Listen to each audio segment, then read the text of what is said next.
Hey people, I want to share a variable power supply design I made. I have never actually made the power supply itself.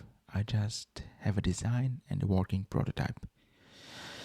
And it looks too horrific to show on camera, but I will show it at the end of the video, so stick around.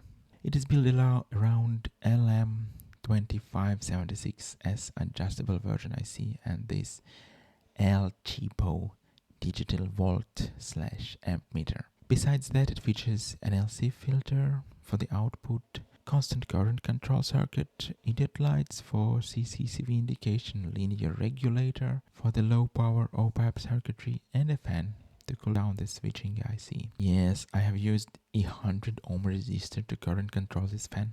It's by far not the worst decision I've made designing this. Speaking of bad decisions, let me introduce you this. This is a design I copied and modified from a video by Great Scott. It has an operational amplifier in a differential amplification mode. It monitors voltage drop across shunt R3 and it amplifies by 15. Then there is this comparator that compares the amplified voltage to the voltage set by this RV2 variable resistor, setting the current limit. And then there is this abomination.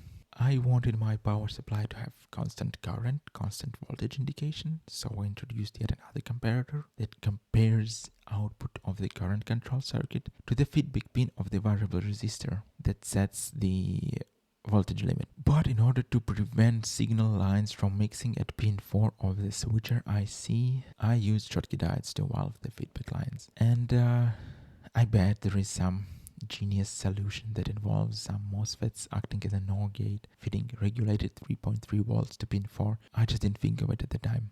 This is actually where the first huge drawback comes in. Forward voltage drop of this diode increases minimum set voltage from 1.23 volts for this IC to 1.41 volts after the diode, if I recall correctly.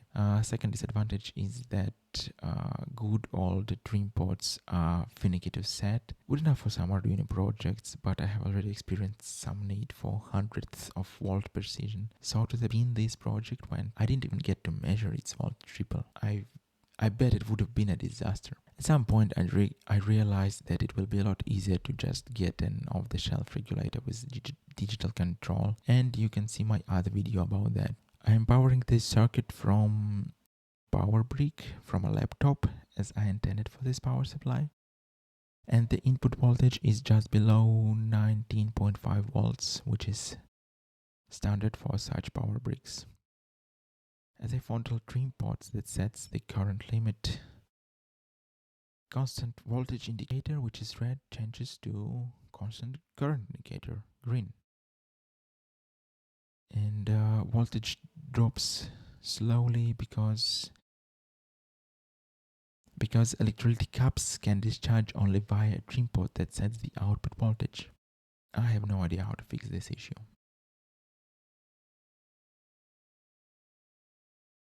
And let's test it. As you can see, current control and indication work, but idiot lights break down when power supply operates at maximum possible current, which is 2 amps. Both LEDs light up. Yeah. And I don't know how to fix this issue either. Anyway, thanks for watching. I hope you found this explanation useful. I certainly learned a lot during this process of designing such a power supply. See you next time.